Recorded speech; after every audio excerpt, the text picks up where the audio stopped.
વિષય સૂચિ. આ પ્રકરણમાં આપણે નીચે દર્શાવ્યા પ્રમાણેના વિષયો શીખીશું: જૈવ-ભૂ રાસાયણિક ચક્રો, જલ ચક્ર, નાઇટ્રોજન ચક્ર, કાર્બન ચક્ર, ગ્રીનહાઉસ અસર, ઓક્સિજન ચક્ર, ઓઝોન સ્તર. જૈવ-ભૂ રાસાયણિક ચક્ર કોને કહેવાય? નિવસન તંત્રમાં સજીવ અને નિર્જીવ વચ્ચે વિવિધ દ્રવ્યોની આપ-લે સતત થયા કરે છે. પર્યાવરણમાંથી પોષક દ્રવ્યનું સજીવોમાં અને તેમાંથી પાછું પર્યાવરણમાં એમ સતત રીતે ચાલતા ચક્રીય વહનને જીવ-ભૂ રાસાયણિક ચક્ર કહે છે. કેટલાક સામાન્ય જીવ-ભૂ રાસાયણિક ચક્ર નીચે પ્રમાણે છે: જલ ચક્ર, નાઇટ્રોજન ચક્ર, કાર્બન ચક્ર, ગ્રીનહાઉસ અસર, ઓક્સિજન ચક્ર, ઓઝોન સ્તર. જલ ચક્ર કોને કહેવાય? વાતાવરણ, સજીવો અને પૃથ્વી વચ્ચે પાણી અને ભેજના પરિભ્રમણને જલ ચક્ર અથવા H2O ચક્ર કહે છે. સૂર્ય સમુદ્રના પાણીને ગરમ કરીને તેની વરાળ બનાવે છે અને આ વરાળ હવામાં ભળે છે. આ ઉપરાંત બરફ અને હિમનું પણ સીધું વરાળમાં રૂપાંતરણ થાય છે. જમીનના પાણીનું વનસ્પતિ ઉત્સ્વેદન દ્વારા બાષ્પીભવન થાય છે. વાતાવરણમાંથી સંઘનન દ્વારા વરસાદ પડે છે. જમીન પરનું પાણી જળાશયોમાં એકત્રિત થાય છે.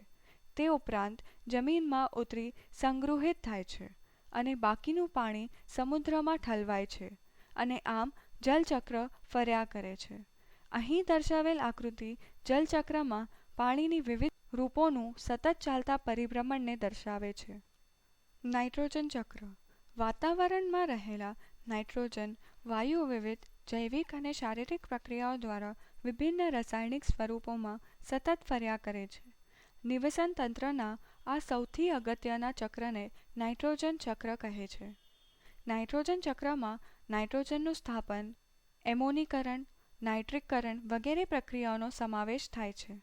સજીવોના શરીરમાં રહેલા પ્રોટીનના પ્રમુખ બંધારણીય એકમ અમીનો એસિડ તેમજ ન્યુક્લિક એસિડ, RNA અને DNA જેવા અણુઓના નિર્માણ માટે નાઇટ્રોજન બહુ જ મહત્વનો પોષક તત્વ છે. નાઇટ્રોજન ચક્રની વિવિધ પ્રક્રિયાઓ. નાઇટ્રોજનનું સ્થાપન. જૈવિક અને ભૌતિક પ્રક્રિયા દ્વારા વાતાવરણમાં રહેલા નાઇટ્રોજન વાયુનું કેટલાક ખાસ બેક્ટેરિયા દ્વારા નાઇટ્રોજનમાં સ્થાપન કરવાની પ્રક્રિયાને નાઇટ્રોજનનું સ્થાપન કહે છે. નાઇટ્રીકરણ. અમોનિયાનું અમોનિયમ નાઇટ્રેટ અને નાઇટ્રેટમાં ફેરવવાની પ્રક્રિયાને નાઇટ્રીકરણ કહે છે. આત્મસાતીકરણ. વનસ્પતિઓ નાઇટ્રાઇટ અને નાઇટ્રેટનું શોષણ કરીને એમિનો એસિડમાં ફેરવે છે અને આ એમિનો એસિડ પ્રોટીન બનાવવા માટે વપરાય છે. પ્રક્રિયાને નાઇટ્રોજનનું આત્મસાતીકરણ કહે છે. એમોનીકરણ. નાઇટ્રોજનનું અમોનિયામાં વિઘટન થવાની પ્રક્રિયાને અમોનીકરણ કહે છે. ડિનાઇટ્રિફિકેશન. કેટલાક બેક્ટેરિયાઓ મૃત વનસ્પતિ અને પ્રાણીઓના દેહમાંથી જટિલ નાઇટ્રોજનયુક્ત સંયોજનનું વિઘટન કરીને પાછા જમીન પર મોકલે છે અને સ્યુડોમોનાસ નામના બેક્ટેરિયા તેમનું મુક્ત અણુ સ્વરૂપમાં રૂપાંતર કરે છે. તે પ્રક્રિયાને ડિનાઇટ્રિફિકેશન કહે છે. નાઇટ્રોજનનું સ્થાપન. વાતાવરણમાં રહેલા નાઇટ્રોજન વાયુનું નીચેની પ્રક્રિયાઓ દ્વારા સ્થાપન થાય છે. જૈવિક પ્રક્રિયા દ્વારા નાઇટ્રોજનનું સ્થાપન. કેટલાક બેક્ટેરિયા જેવા કે રાઇઝોબિયમ, એઝેટોબેક્ટર, નીલહરિત લીલ વગેરે વાતાવરણમાં રહેલા વાયુ સ્વરૂપના નાઇટ્રોજનનું સ્થાપન કરી શકે છે. ભૌતિક પ્રક્રિયા દ્વારા નાઇટ્રોજનનું સ્થાપન. વીજળી આકાશમાં ઝૂપકે છે ત્યારે હવાના ઊંચા દબાણ અને તાપમાનને કારણે ફોટોકેમિકલ પ્રકાશ રાસાયણિક પ્રક્રિયા દ્વારા વાતાવરણમાં રહેલા નાઇટ્રોજન વાયુનું ઓક્સાઇડમાં રૂપાંતરણ થાય છે, જે પાણીમાં ઓગળીને નાઇટ્રિક અને નાઇટ્રસ એસિડનું નિર્માણ કરે છે. અહીં દર્શાવેલ આકૃતિ નાઇટ્રોજન ચક્ર સમજાવે છે. કાર્બન ચક્ર. કાર્બનનું સજીવોમાં અને તેના આસપાસના વાતાવરણમાં કાર્બનના સતત ફર્યા કરવાની પ્રક્રિયાને કાર્બન ચક્ર કહે છે. અહીં દર્શાવેલ આકૃતિ કાર્બન ચક્ર સમજાવે છે. કાર્બન ચક્ર. કાર્બન વિશે મહત્વની હકીકતો. કાર્બન ચક્ર એ વાયુ ચક્ર છે. સજીવ શરીરની રચનામાં રહેલા બધા જ કાર્બનિક સંયોજનોના બંધારણમાં કાર્બન એક મુખ્ય ઘટક છે. અશ્મિ બળતણના દહનથી કાર્બન ડાયોક્સાઇડના રૂપમાં વાતાવરણમાં કાર્બન ઠલવાય છે. પ્રકાશ સંશ્લેષણની પ્રક્રિયા દ્વારા લીલી વનસ્પતિ વાતાવરણમાં રહેલા કાર્બન ડાયોક્સાઇડ અને પાણીનો ઉપયોગ કરીને કાર્બોહાઈડ્રેટનું નિર્માણ કરે છે અને વાતાવરણમાં ઓક્સિજન મુક્ત થાય છે. ગ્રીનહાઉસ અસર. વાતાવરણમાં રહેલો કાર્બન ડાયોક્સાઇડ વાયુ લાંબી તરંગ લંબાઈ ધરાવતા ઇન્ફ્રારેડ કિરણોને શોષે છે અને પૃથ્વી તરફ પાછા પરિવર્તિત કરે છે. આને કારણે પૃથ્વી અને આસપાસના વાતાવરણનું તાપમાન જળવાય છે. આ અસરને ગ્રીનહાઉસ અસર કહે છે. Carbon dioxide, methane, nitrous oxide, hydrofluorocarbon, chlorofluorocarbon વગેરે ગ્રીનહાઉસ વાયુઓ છે.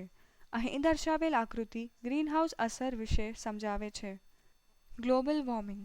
વાતાવરણમાં કાર્બન ડાયોક્સાઇડ અને બીજા ગ્રીનહાઉસ વાયુઓના વધતા પ્રમાણથી પૃથ્વીના સરેરાશ તાપમાનમાં વધારો થાય છે. તેને વૈશ્વિક તાપમાન કે ગ્લોબલ વોર્મિંગ કહે છે. ઔદ્યોગિક ક્રાંતિ આવવાથી વાતાવરણમાં કાર્બન ડાયોક્સાઇડનું પ્રમાણ 2 ગણું થયું છે. માનવ પ્રવૃત્તિઓ જેવી કે અશ્મિભૂત ઇંધણનું દહન, કાર્બન ઉત્સર્જન, વન નાબૂદી, ફળદ્રુપ જમીનનું પડતર, જમીનમાં રૂપાંતરણ વગેરે પ્રવૃત્તિઓને કારણે ગ્લોબલ વોર્મિંગ વધી રહ્યું છે, જેને કારણે પૃથ્વીના સરેરાશ તાપમાનમાં વધારો થશે. ઓક્સિજન ચક્ર.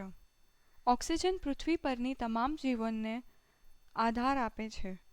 જૈવાવરણમાં ઓક્સિજન મુક્ત રીતે પરિભ્રમણ કરે છે.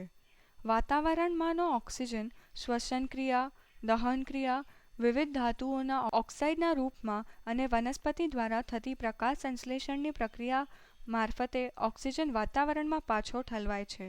અહીં દર્શાવેલ આકૃતિ ઓક્સિજન ચક્ર વિશે સમજાવે છે. ઓઝોન સ્તર. ઓઝોન વાતાવરણના ઉપરના સ્તર સ્ટ્રેટોસ્ફિયરમાં હોય છે. ઓઝોનનો અણુ ઓક્સિજનના 3 પરમાણુ ધરાવે છે. ઓઝોનનું સ્તર રક્ષણાત્મક સ્તર તરીકે કામ કરે છે અને પૃથ્વી પર પહોંચતા સૂર્યના પારજાંબલી વિકિરણોને શોષી લે છે અને તેમને પૃથ્વી પર પહોંચતા અટકાવે છે. માનવ સર્જિત રાસાયણિક સંયોજનો જેવા કે ક્લોરોફ્લોરોકાર્બન ઓઝોન સ્તરનું વિઘટન કરે છે. સ્વાધ્યાય. આ પ્રકરણને વધુ સારી રીતે સમજવા માટે પ્રકરણનું પુનરાવર્તન કરી સ્વપરીક્ષણ કરવા માટે અહીં આપેલા પ્રશ્નોના સાચા ઉત્તર આપો.